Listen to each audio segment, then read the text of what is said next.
গত ৩ দিনে মেঘালয় ভ্রমণ সম্পূর্ণ করে আজকে এখন চলেছি গুয়াহাটির উদ্দেশ্যে।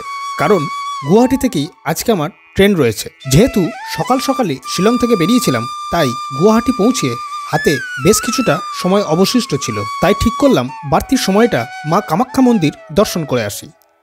ঘড়িতে সময় এখন ঠিক দুপুর 12:30, আর আমি এই মুহূর্তে রয়েছি গুয়াহাটি পল্টন বাজার। এখান থেকে যাব আমি হচ্ছে গিয়ে কামাখ্যা মন্দির, এবং ওইখানে যতগুলো স্পট আছে সবগুলো এই ভিডিওতে আপনাদেরকে দেখাবো। তাহলে চলুন, এখন এই আমাদের গাড়ি রয়েছে, গাড়ির বৃত্তান্ত পরে বলছি। এখান থেকে গাড়ি নিয়ে নিয়েছি, গাড়িটার ভাড়া নিচ্ছে হচ্ছে গিয়ে 800 টাকা। আমরা 3 জন আছি। এখান থেকে কামাখ্যা যাব, কামাখ্যার ওপরে আরেকটি মন্দির আছে, সব দেখাচ্ছি। আর সেগুলো ঘুরিয়ে আমাদেরকে আবার গুয়াহাটি স্টেশনে এই গাড়ি আমাদের ড্রপ করে দেবে। আর সেখান থেকে আমাদের ট্রেন রয়েছে বাড়ি ফেরার পথে বিকেল 5টায়। তাহলে চলুন আমার সাথে।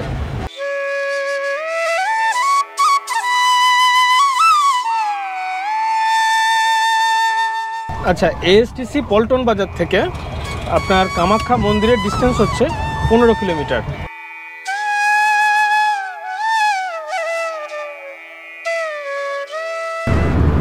ওই যে দূরে যে পাহাড়টা দেখতে পাচ্ছেন সেটাই হচ্ছে কামাখ্যা পাহাড়, আর ওই পাহাড়েই কিন্তু রয়েছে কামাখ্যা মন্দির, আর সেই দিকেই আমরা এখন চলেছি।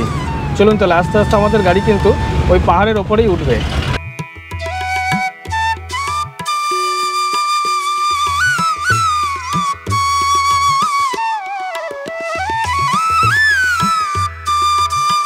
নীলাচল পাহাড়ে ওঠা কিন্তু আমাদের শুরু হয়ে গেছে, আর এই পাহাড়েই রয়েছে কামাখ্যা মন্দির।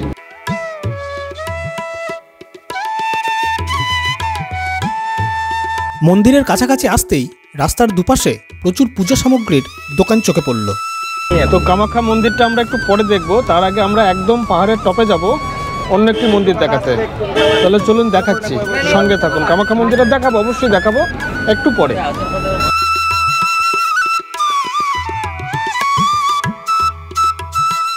ঘড়িতে সময় ঠিক দুপুর 1:15, আর এসে পৌঁছলাম একদম নীলাচল পাহাড়ের উপরে, পুরো একদম টপে ভুবনেশ্বরী মন্দির।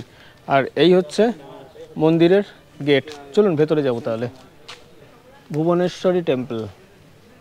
আর এই যে এখানে জুতো খুলতে হবে, জুতো খুলে আমরা এবার ভেতরে প্রবেশ করি।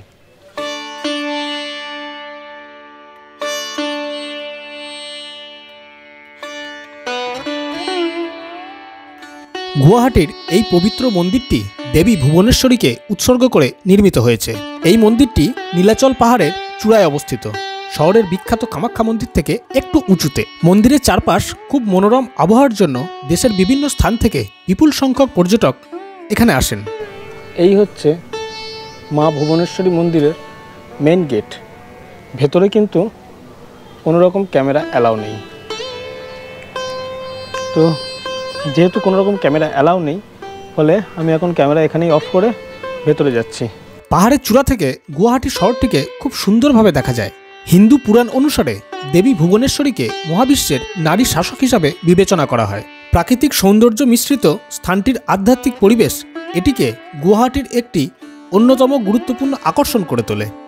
তো চলে এসেছি মন্দিরের ঠিক পিছন দিকটায়, আর এই পিছন দিক থেকে যে ভিউটা পুরো গুয়াহাটি শহরের অসাধারণ।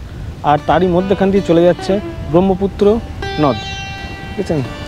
দারুণ লাগছে। আর এখানে যে হাওয়াটা দিচ্ছে না, ওহ,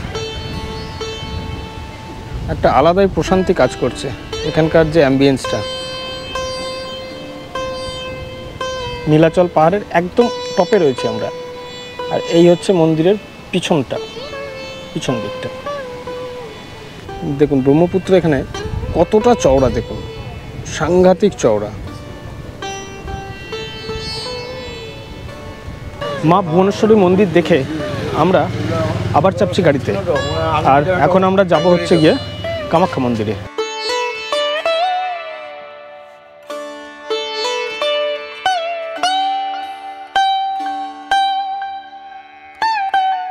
তো এসে গেলাম কামাখ্যা মন্দিরের একদম প্রবেশদ্বারে। এখান থেকে কিছুক্ষণ হাঁটা রয়েছে।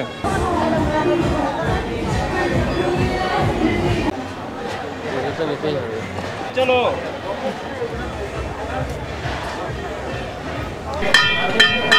রাস্তার দুপাশে প্রচুর পুজো সামগ্রীর দোকান কিন্তু রয়েছে। তো এখানেই একটা দোকানে আর কি পুজোর ডালা কিনে নিচ্ছি। আর মজার ব্যাপারটা হচ্ছে এই দোকানেই কিন্তু আপনি জুতো রাখতে পারেন। এই সব নানান ধরনের ডালা রয়েছে, দেখুন ওইগুলো ছোটগুলো এই 50, 60, 70, 80 নানান ধরনের দামের রয়েছে।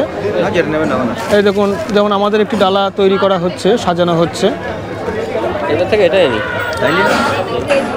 দেখুন এই ডালাটা সাজানো হয়েছে, আর এতে এই একটা ফুল দেওয়া হবে, দিয়ে টোটাল এটার দাম পড়ছে 370 টাকা ডালাটা।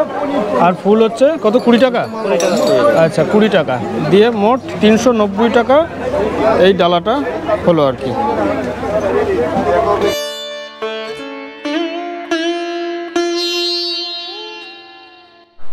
প্রবেশ করে গেলাম একদম মন্দিরের ভেতরে, গর্ভগৃহে নয় আর কি, মন্দির প্রাঙ্গণে। এই কামাখ্যা মন্দির হলো গুয়াহাটি শহরের পশ্চিমাংশে নীলাচল পাহাড়ে অবস্থিত 51 সতীপীঠের একটি অন্যতম সতীপীঠ।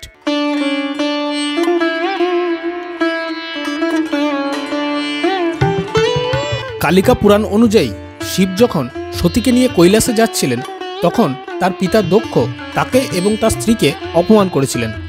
অপমানিত হয়ে সতী আগুনে ঝাঁপ দিয়ে আত্মহত্যা করেন। শিব যখন এই ঘটনা জানতে পারলেন, তখন সতীর দেহ নিয়ে সারা বিশ্ব জুড়ে ক্রোধান্বিত হয়ে তাণ্ডবলীলা চালাতে থাকেন। তাকে মহাবিশ্বের বিনাশ থেকে বিরত রাখতে ভগবান বিষ্ণু তার সুদর্শন চক্র দিয়ে সতীর দেহ খণ্ড খণ্ড করে দিয়েছিলেন। সতীর দেহের বিভিন্ন অংশগুলি ভারত মহাদেশের বিভিন্ন অঞ্চলে ছড়িয়ে পড়েছিল এবং এটি বিশ্বাস করা হয় যে দেবীর যোনি বা প্রজনন অঙ্গ এই পাহাড়েই পড়েছিল, যেখানে আজ কামাখ্যা দেবী মন্দির রয়েছে।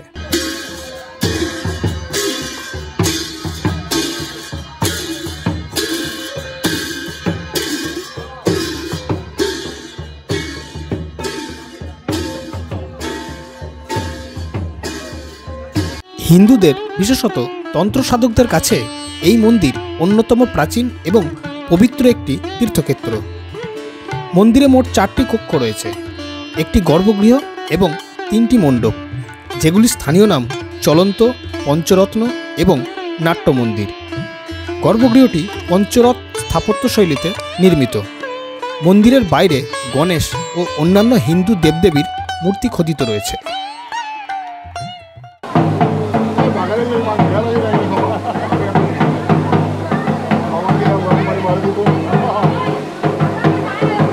ঘড়িতে সময় হয়ে গেছে 3:10, আর পুজো দেওয়া কমপ্লিট। খুব ভক্তি ভরে পুজো দেওয়া হলো। আর এখন এখান থেকে চলে যাচ্ছি পার্কিংয়ে, যেখানে গাড়ি পার্ক করে রেখেছিলাম।